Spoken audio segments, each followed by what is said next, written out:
معزز سامعین کرام، اللہ رب العزت کے ہم بندے ہیں، اور اللہ رب العزت نے ہمیں اپنی بندگی کے لیے پیدا کیا ہے، اور اللہ رب العزت نے ہمیں اپنی بندگی کو صحیح طور پر اور صحیح ڈگر پر چلانے کے لیے یہ پوری دھرتی اور پوری دنیا سجائی، اور دنیا کے اندر جتنی چیزیں پیدا کی ہم انسانوں کے فائدے اٹھانے کے لیے پیدا کی۔ یہ اللہ رب العزت کا بڑا احسان اور کرم ہے کہ جہاں اس نے ہمیں پیدا کیا اپنی عبادت کے لیے، وہیں اللہ رب العزت نے ہمیں ان تمام راستوں کو کھول دیا جن تمام راستوں کو ہم اپنا کر اللہ رب العزت کی عبادت و بندگی صحیح طور پر کر سکیں۔ اور اللہ رب العزت کا بے پایا شکر و احسان اس بات پر بھی ہے کہ اللہ رب العزت نے ہمیں نبی مکرم صلی اللہ علیہ وسلم جیسا شفیق اور جیسا کریم اور جیسا رؤوف اور رحیم نبی عطا کیا، جس کی رؤوفی اور جس کی کریمی کا یہ عالم تھا کہ اس نے اپنی امت کے لیے اپنے سکون کو، اپنے چین کو اور اپنے راحت کو تج دیا۔ فصلوات اللہ وسلام علیہ۔ معزز سامعین کرام، اللہ رب العزت نے ہمیں پیدا کیا ہے اپنی عبادت کے لیے، اور اس دھرتی پر جب تک امن و سکون نہ ہو، چین نہ ہو، تب تک اس دھرتی پر اللہ رب العزت کی عبادت صحیح طور پر نہیں ہو سکتی۔ اگر اللہ رب العزت کی بھکتی اور اللہ رب العزت کی عبادت اور اطاعت ہم کرنا چاہیں بھی تو اس کے لیے ضروری ہے کہ امن ہو، شانتی ہو، اور اس دھرتی پر امن و شانتی کا بول بالا ہو۔ جب تک ظلم و زیادتی کا خاتمہ نہیں ہوگا، جب تک ظالموں کے پنجوں کو موڑا نہیں جائے گا، تب تک اس دھرتی پر صحیح طور پر نہ ہم چین کی اور سکون کی سانس لے سکتے ہیں، اور نہ ہی جس مقصد کے لیے اللہ رب العزت نے ہمیں بھیجا ہے اس مقصد پر صحیح کھڑے اتر سکتے ہیں۔ میرے بھائیوں اور دوستوں، اللہ رب العزت نے قرآن مقدس کے اندر اور نبی مکرم صلی اللہ علیہ وسلم نے احادیث مصطفیٰ کے اندر ان دونوں مصادر میں جو مصادر شرعیہ ہیں، ان کے اندر بندوں کے حقوق کی ادائیگی کا، یعنی ایک انسان دوسرے انسان کے جو حقوق ہیں انہیں مکمل طور پر ادا کرنے کی تاکید کی ہے، اور اس کا باقاعدہ حکم دیا ہے۔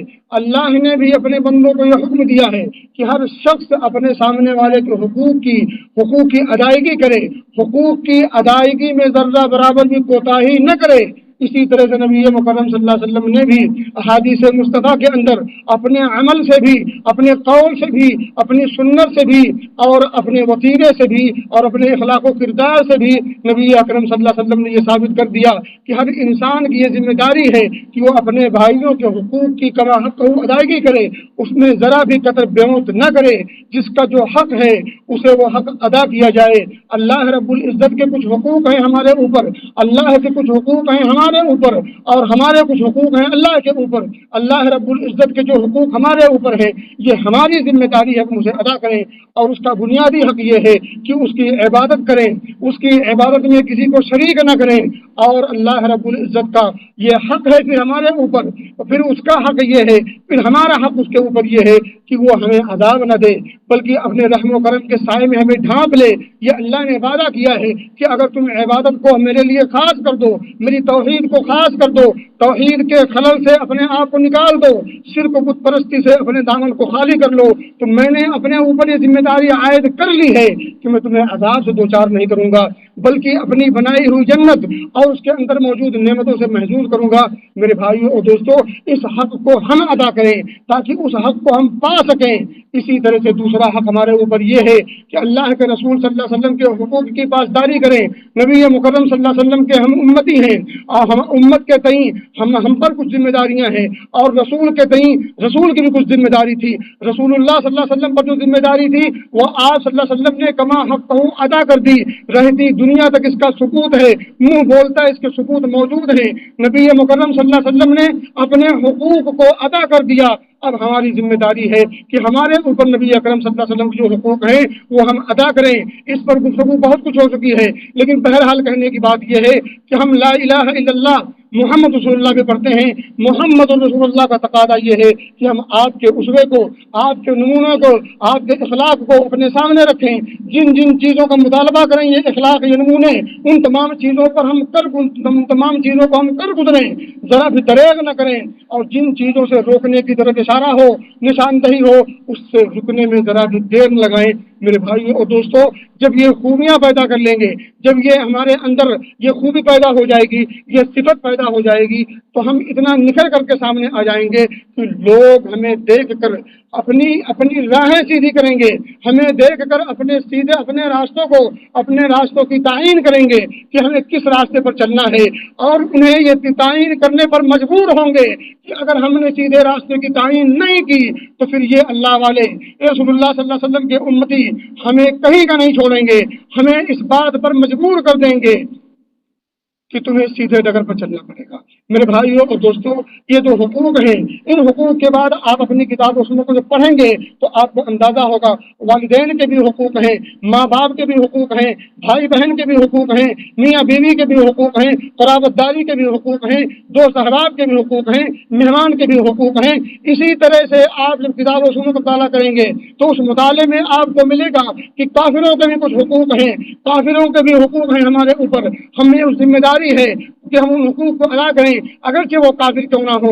میرے بھائیوں اور دوستوں، اسی طرح سے حقوق میں یہ بھی ہے، پڑوسیوں کے حقوق کی ادائیگی کرنی ہے، وہ پڑوسی مسلمان ہو تب بھی، وہ پڑوسی کافر ہو تب بھی، وہ پڑوسی یہودی نصرانی ہو تب بھی، وہ پڑوسی اسلام کا نہ ماننے والا ہو تب بھی، حتیٰ کہ وہ پڑوسی آپ کا قرابت دار ہو تب بھی، وہ قرابت دار نہ ہو تب بھی، وہ آپ کا خونی رشتہ دار ہو تب بھی، اور اسی طرح سے خونی رشتہ دار نہ ہو تب بھی پڑوسیوں کے حقوق کی ادائیگی کی بھی تاکید اس شریعت نے کی ہے، جس شریعت کے ہم ماننے والے ہیں۔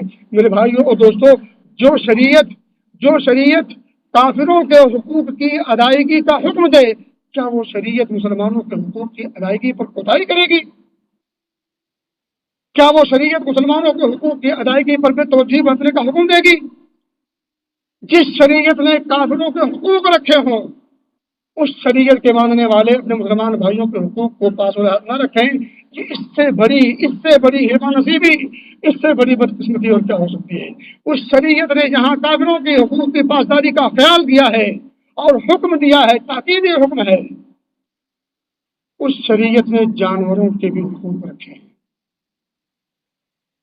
جانوروں کے بھی حقوق رکھے ہیں، جانوروں کے ساتھ بدتمیزی کرنے والوں کو جہنم کی دھمکی دی گئی ہے، جانوروں کے حقوق کی ادائیگی نہ کرنے والوں پر جہنم کی دھمکی دی گئی ہو، اس شریعت کے ماننے والے ہم ہیں۔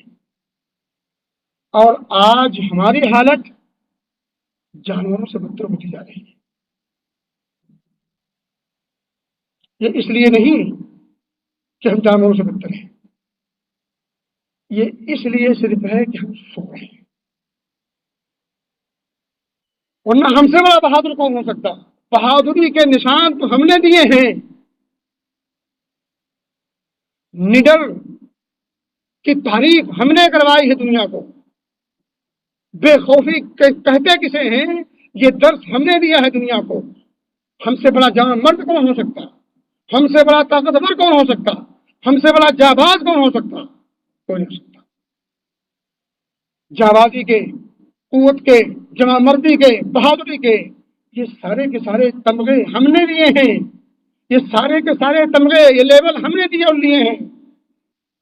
یہ جانباز قوم ہے، اسلام اور اسلام کے ماننے والے، یہاں بزدلی کی جگہ نہیں، اسلام اور مسلمان بزدلی کا مقام نہیں، یہ بزدل قوم نہیں، یہ جمع مرد والی قوم ہے، یہ پامردی والی قوم ہے، یہ دھرتی نہیں بلکہ یہ سمندروں کو چیرنے والی قوم ہے۔ دست تو دست ہے، دریا بھی نہیں چھوڑے ہم نے، دریا کو بھی ہم نہیں چھوڑتے اپنے سامنے۔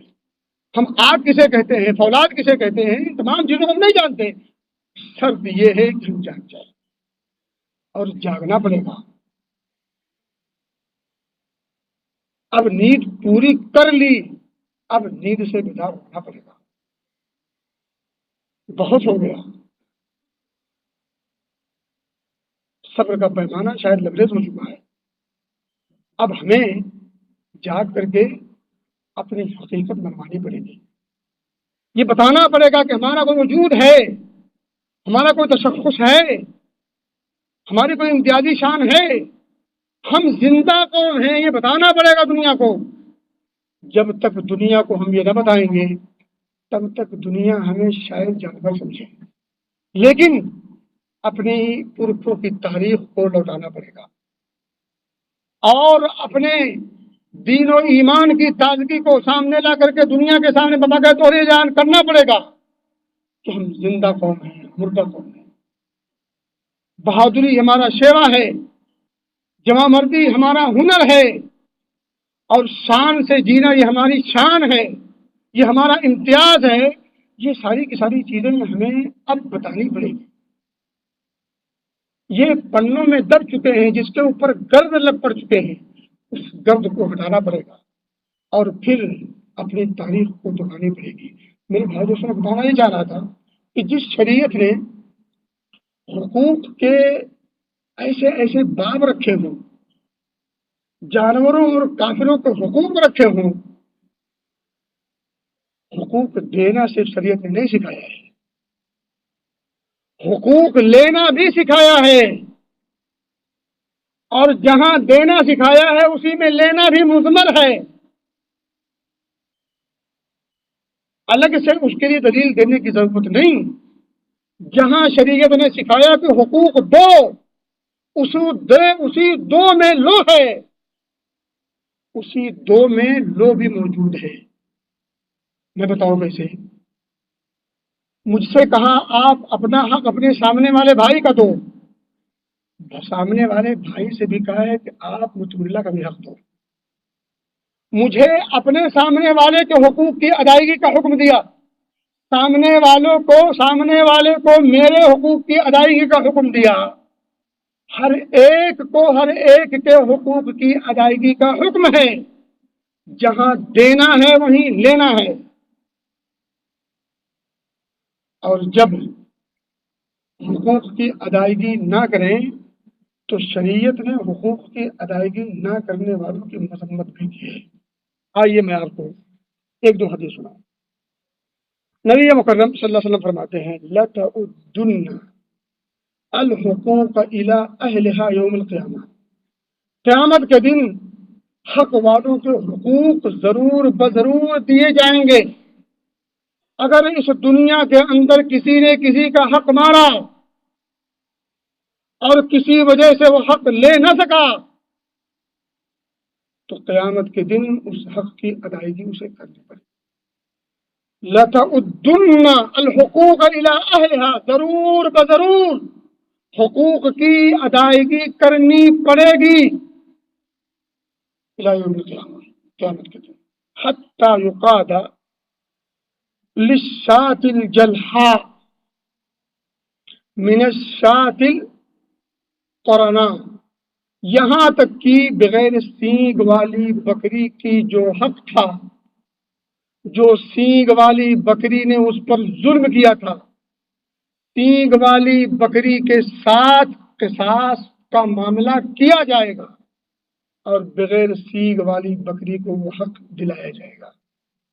تصور کرو، اللہ کے رسول صلی اللہ علیہ وسلم نے بطور مثال بکری دی ہے، انسان نہیں۔ جب جانوروں کے حقوق قیامت کے دن دلائے جائیں گے، کیا انسانوں کے حقوق چھوڑ دیے جائیں گے؟ حقوق کی ادائیگی کرنا سیکھیں۔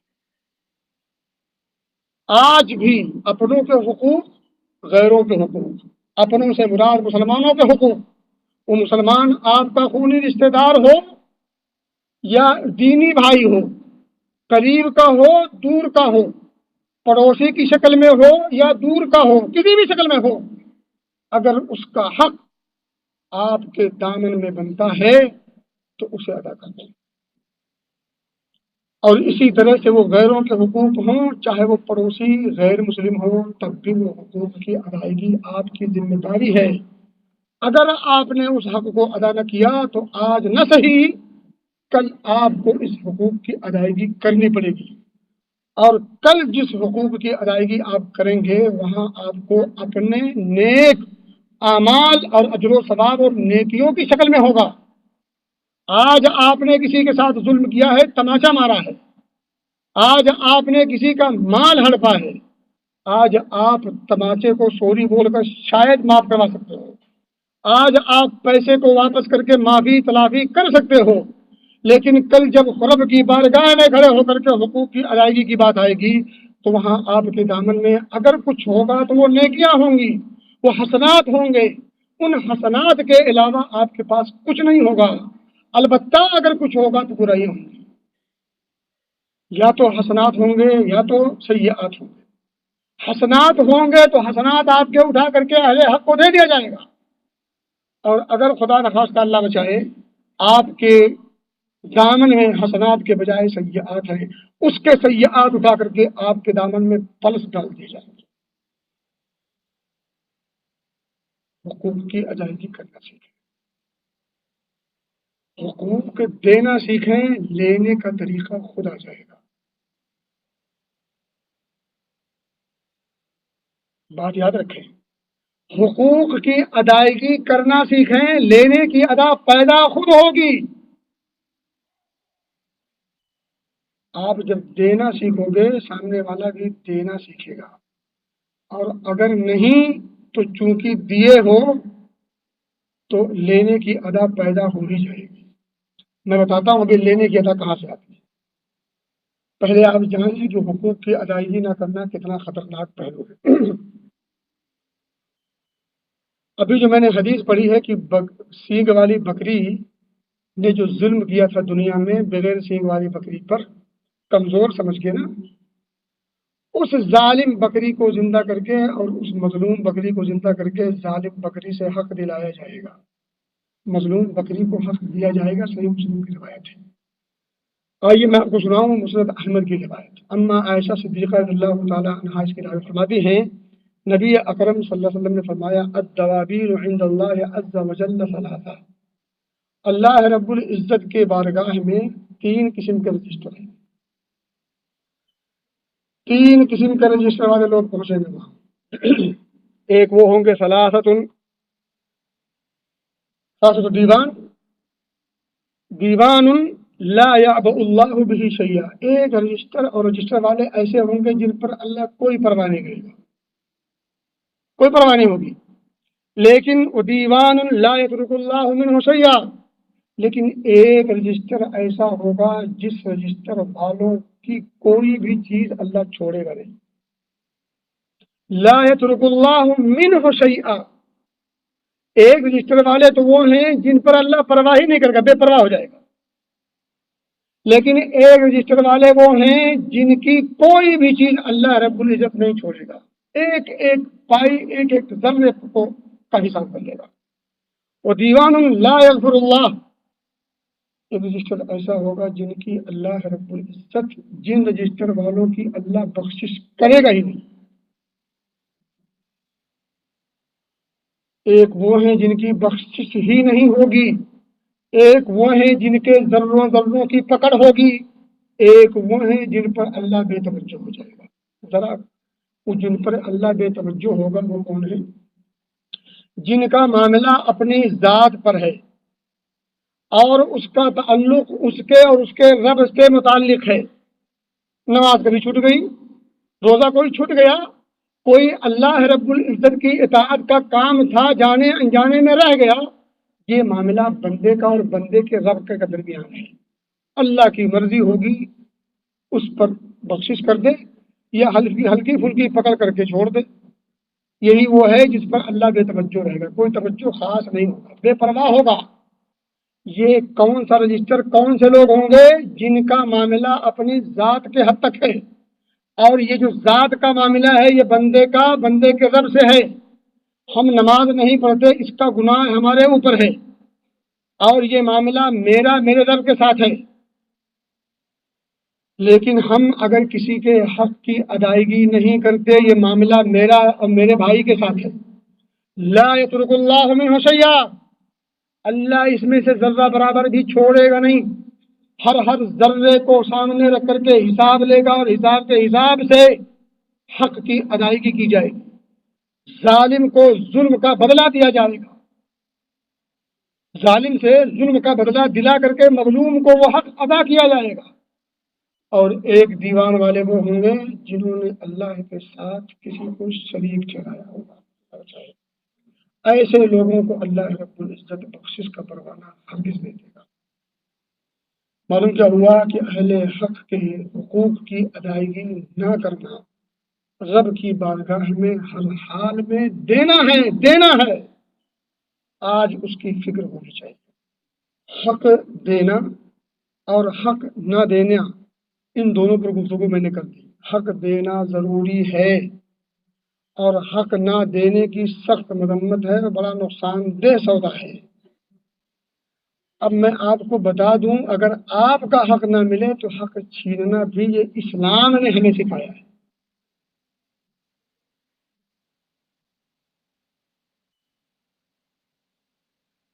یہ اسلام نے سکھایا ہے. کیسے چھیننا ہے؟ زندہ قوم، زندگی زندہ دلی کا نام ہے. مردہ دل کیا خاک لیا کرتے ہیں؟ بیداری کا ثبوت. سعید بن زید رضی اللہ تعالی عنہ صحابی رسول، عن النبی صلی اللہ علیہ وسلم قال، نبی مکرم صلی اللہ علیہ وسلم سے روایت کرتے ہوئے فرماتے ہیں. سعید بن زید نبی مکرم صلی اللہ علیہ وسلم سے روایت کہتے ہیں، من قتل دون مالہ فہو شہید. جو شخص اپنے مال کے تحفظ اور اس کا دفاع کرتے ہوئے قتل کر دیا جائے، شہید ہے. آپ کی اپنی نجی پراپرٹی ہے، مال و دولت ہے، مال کی شکل میں کوئی بھی چیز ہے، اور سامنے والا ظلمن ناحق آپ سے وہ چھیننے کی کوشش کرتا ہے، اور اس ظالم کے پنجے کو پکڑنے کے لیے، اپنے مال کے دفاع کے لیے اگر آپ اس سے لڑائی کرتے ہیں اور اس لڑائی میں خدا نخواستہ آپ کی موت ہو جائے، آپ کا درجہ شہید کا درجہ ہے. یہ اور بات ہے جو اللہ کے دین کی بلندی کی خاطر، اللہ کے دین کی سربلندی کی خاطر، کلمہ توحید کے اعلیٰ کی خاطر، کلمہ توحید کے پرچم کو ابھارنے کی خاطر اگر شہید ہو، وہ اعلیٰ درجے کا شہید ہے. اس کی شہادت کا کیا کہنا، اللہ ہم سب کو توفیق دے.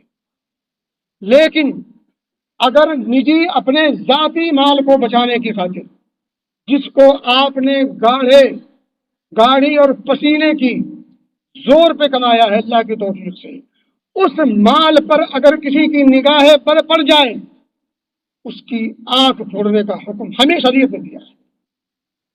من قتل دون مالہ فہو شہید، یہ حدیث پاک ہے صلی اللہ علیہ وسلم. آگے فرماتے ہیں ومن قتل دون اہلہ فہو شہید. جو اپنے اہل و عیال کی عزت و آبرو، عفت و عصمت کے دامن کو بچانے کی خاطر اگر وفات پا جائے، مر جائے، قتل کر دیا جائے، فہو شہید. یعنی آپ کی بیوی، آپ کی بیٹی، آپ کی ماں، آپ کی خالہ، آپ کی پھوپھی، آپ کی جو جتنے محرم رشتہ دار عورتیں ہیں، ان میں سے کسی کی عزت و آبرو پر اگر آنچ آنے کا اندیشہ ہو اور خطرہ ہو، اور اگر کسی کی میلی نظر ہو، اور اگر کوئی ہاتھ بڑھا رہا ہو، تو اس ہاتھ کو توڑنے کے لیے، اس ہاتھ کو پیچھے ڈھکیلنے کے لیے، اس آنکھ کو بند کرنے کے لیے اگر باہر نکلنا پڑے تو باہر نکلیے، وہاں تک جب تک کہ یہ عزت و آبرو محفوظ نہ ہو جائے. اور اگر اس کی حفاظت کے لیے آپ کو جان بھی گنوانی پڑ گئی تو آپ کی یہ جان ضائع نہیں گئی، بلکہ رب کی بارگاہ میں کتنی مقبول ہے. نبی مکرم صلی اللہ علیہ وسلم کی زبانی شہید کہا جائے اسے. ومن قتل دون اہلہ فہو شہید، ومن قتل دون دمہ، ومن قتل دون دینہ. خون اور دین کی کے تحفظ کے لیے، اس کی دفاع کے لیے اگر آپ مارے گئے تو آپ شہید ہیں. دین کا تحفظ ہو، دین کے تئیں خون کا تحفظ ہو، عزت و آبرو کی بات ہو، اپنی جان کا مسئلہ ہو، اپنے مال کا مسئلہ ہو، ان تمام چیزوں کی حفاظت اور ان تمام چیزوں کا تحفظ اور اس کا دفاع کرنا، یہ ہماری اخلاقی ذمہ داری بھی اور دینی ذمہ داری بھی، کیونکہ جب ہم عزت و آبرو سے رہ نہیں سکتے، دین شریعت پر صحیح طور پر عمل پیرا ہو کیسے سکتے ہیں؟ اللہ کی توحید کا بول بالا کر کیسے سکتے ہیں؟ اللہ رب العزت کے دین کی سربلندی کی خاطر زبان کھول کیسے سکتے ہیں؟ جب تک امن و شانتی نہ ہو، جب تک عزت و آبرو نہ ہو، جب تک اس دھرتی پر ہمارا جینا، ہمارا تشکر کا وجود نہ ہو، تب تک ہم اپنے حق کی لڑائی لڑتے ہیں۔ میرے بھائیوں اور دوستوں، آئیے میں آپ کو سناؤں واقعہ، اندازہ ہوگا حق چھینا کیسے جاتا ہے۔ میں یہ سب ساری باتیں حدیث سے کر رہا ہوں، میں کوئی گھر کی بات نہیں کر رہا ہوں، آپ اور اپنے رسول صلی اللہ علیہ وسلم کی گفتگو کر رہا ہوں۔ ان عمران بن حسین رضی اللہ تعالی عنہما، عمران بن حسین صحابی رسول فرماتے ہیں، یہ باپ بیٹے دونوں صحابی ہیں، رضی اللہ تعالی عنہما فرماتے ہیں، قال، وہ کہتے ہیں، قاتل یعلا ابن امیہ رجلا، یعلا بن امیہ ایک صحابی ہیں، انہوں نے ایک آدمی سے جھگڑا کیا۔ قاتل یعلا بن امیہ رجلا، یعلا بن امیہ صحابی رسول کی ایک انسان سے، ایک آدمی سے لڑائی ہو گئی۔ فغض احدهما صاحبه، اس میں سے اس کا جو ساتھی تھا اس نے اس کی انگلی کاٹ لی، جیسا ہم بھی کر لیتے کبھی کبھی، کچھ نہیں پائے تو انگلی کاٹ لی، دانتے کاٹ لیا۔ فعض احدهما صاحبه فنزع، انہوں نے تیزی سے اس کو کھینچا، واپس کھینچا۔ ظاہر کی بات ہے، جس کی انگلی کسی کے دانت کے نیچے ہو اور وہ غصے میں ہو، جھگڑے کے موقع پر ہو، تو وہ چبانے کی کوشش کرے گا۔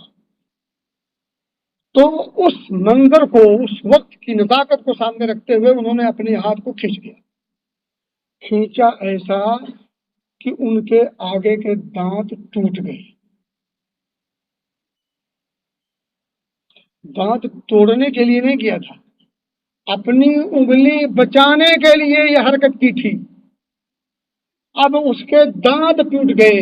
فسما الی النبی صلی اللہ علیہ وسلم فقال، دونوں اپنا جھگڑا لے کر کے نبی اکرم صلی اللہ علیہ وسلم کی خدمت میں حاضر ہو گئے۔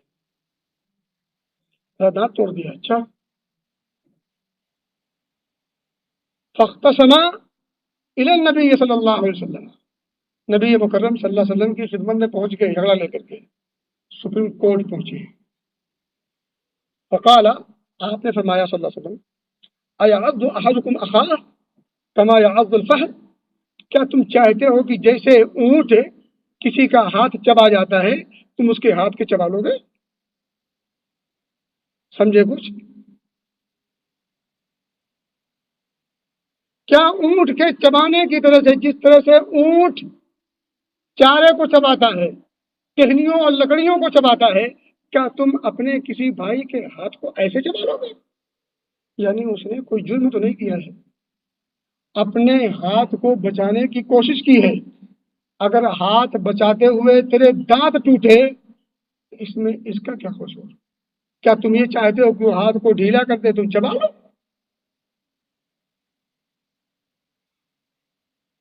دیہاتی مسئلہ ہے نا، انگلی سیدھی کرنے سے اگر گھی نہ نکلے تو تھوڑا سا ٹیڑھی کر۔ یہ صحیح بخاری صحیح مسلم کے حدیث سے ایک جملہ آخر میں ہے، لا دیت لہ، تیرے اس دانت ٹوٹنے پر تیرے لیے کوئی دیت نہیں ہے، تمہیں کوئی معاوضہ نہیں ملے گا۔ دانت سے چبانے کی کوشش تو نے کی تھی، انگلی بچاتے ہوئے اس نے کھینچی ہے، دانت تیرے ٹوٹے ہیں، بچایا اس نے اپنی انگلی ہے، تیرے دانت توڑ نہیں رہا تھا وہ۔ لا دیت لہ، کوئی اس کے ساتھ نہیں، کوئی دیت نہیں، کوئی معاوضہ، کوئی اجرت نہیں۔ بخاری مسلم کے حدیث ہے۔ ایک آخری حدیث سنا کے آج میں بات ختم کرتا ہوں۔ عن ابی ہریرہ رضی اللہ تعالی عنہ قال جاء رجل الى رسول اللہ صلی اللہ علیہ وسلم فقال یا رسول اللہ، ابو ہریرہ فرماتے ہیں صحابی رسول کہ ایک انسان، ایک آدمی نبی اکرم صلی اللہ علیہ وسلم کی خدمت میں حاضر ہوا اور کہا، اللہ کے رسول صلی اللہ علیہ وسلم، حاضر ہو کر کے اپنا مدعا پیش کیا. اور آئیتا ان جاء رجل یرید اخذ مالی، اللہ کے رسول صلی اللہ علیہ وسلم آپ کی کیا رائے ہے؟ آپ کیا فرماتے ہیں؟ آپ کو کیا فیصلہ ہے؟ اگر کوئی انسان میرے پاس آئے اخذ مالی، میرا مال ہڑپنے کی کوشش کرے، ظلمن، نہ حق. ان جاء رجل اخذ مالی، ایک آدمی آئے اور میرا مال مجھ سے چھین لے، آپ کی کیا رائے ہے؟ آپ کیا کہتے ہیں؟ قال لا تعطه مالک، اپنے مال کو تم اسے ہرگز مت دینا. مال تیرا ہے، کمایا تو نے ہے حلال طریقے سے، جائز طریقے سے، حق تیرا ہے، تو اسے کیوں دے گا؟ فلا تعطه مالک، نبی کا فرمان ہے. آگے سمجھ سکتے. قال ارأيت ان قاتلنی، بڑا سٹک سوال ہے. اللہ کے رسول صلی اللہ علیہ وسلم آپ کا کیا خیال ہے اگر وہ مجھ سے جھگڑا کرے، لڑائی کرے، یعنی آسانی سے مجھے میرا مال میرے جیب میں رہنے نہ دے. ان قاتلنی، اگر وہ مجھ سے قتال کرے، لڑائی جھگڑا کرے، مار پیٹ کرے. قال قاتل ہوں، بزدل بن کے، نامرد بن کے نہیں، جمع مردی کا ثبوت دے کے قاتل ہو. آستین اوپر کر لو، یہ تو مطلب ہوگا آپ کی زبان میں. اگر وہ تمہارا مال تم سے چھیننے میں اور تمہارے دفاع کرتے ہوئے تم سے لڑائی جھگڑے پر آمادہ ہو جائے اور اتر جائے تو تم بھی کھڑ کر سکو، قاتل ہو، تم بھی لڑائی کرو اس سے. آگے سوال. قال ارأيت ان قتلنی، اللہ کے رسول صلی اللہ علیہ وسلم اگر میں نے آستین اوپر کر لی، پھاڑ کس لیا اور لڑائی جھگڑا ہونا شروع ہو گیا یہاں تک کہ اس نے مجھے قتل کر دیا، میں مر گیا. جواب سنیں، جواب سنیں. قال فأنت شہید،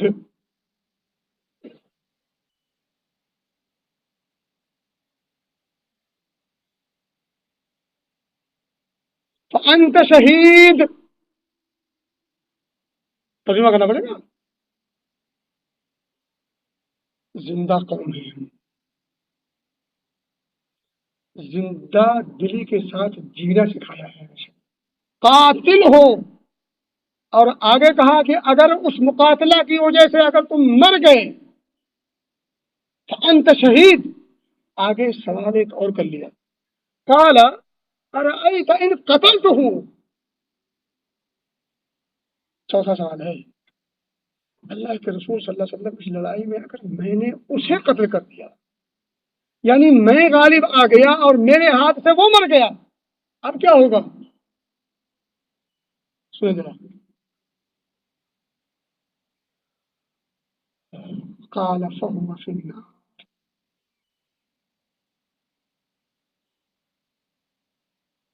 جہنم سے دھار گیا. اگر تو نے قتال کرتے ہوئے اسے مار دیا تو وہ مرا بھی اور جہنم میں بھی گیا. معلوم کیا ہوا؟ اپنا حق لیتے ہوئے اگر خدا نہ خاصے، یہ میری باتوں کو دوسرا مت دیجیے گا، چھوٹی چھوٹی باتوں پر آپس میں بھیڑ جائیے. موقع محل کو ساتھ ساتھ سمجھیے گا.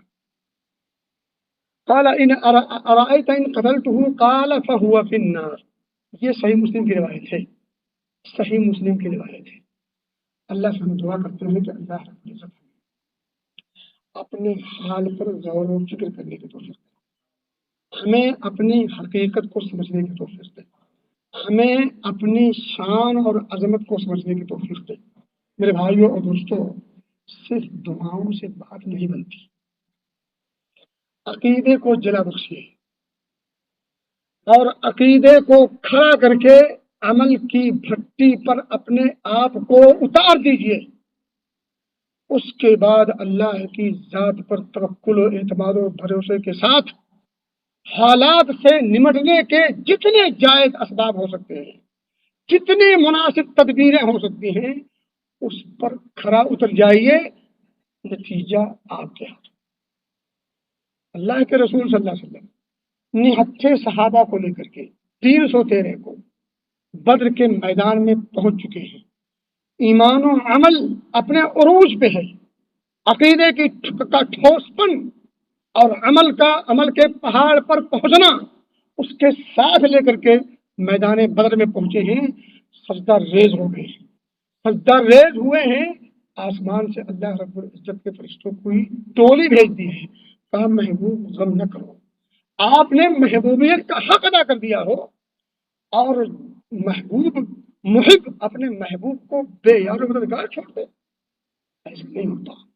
محبت کا حق تو ادا کرو، محبت کے دم تو بھرو، محبت کے پیرائے کو سمجھو تو صحیح، تقاضے کو ادا تو کرو، اس کے بعد نتیجہ آتا ہے، نتیجہ پہلے نہیں آتا، نتیجہ پہلے نہیں آتا۔ خودی کو کر بلند اتنا، خودی کو کر بلند اتنا کہ ہر تقدیر سے پہلے خدا بندے سے خود پوچھے بتا تیری رضا کیا ہے، کیا تو چاہتا ہے، تیرے حساب سے فیصلے ہوں گے، تیری چاہت کے حساب سے معاملہ ہوگا، لیکن شرط یہ ہے خودی کو پہلے اتنا بلند تو کر تو صحیح۔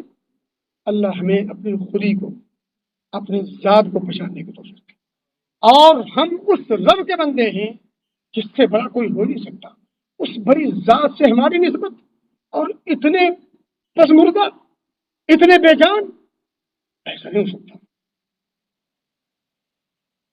اکبر والی ذات سے نسبت ہو اور اصغر والے کام ہو، اصغر سوچ ہو، بڑے ہو تو سوچ بڑی رکھو، پھر جا کے نتیجہ بڑا آئے گا۔ اللہ ہمیں سمجھ کی توفیق دے، عمل کی توفیق دے، ایمان و عقیدے کی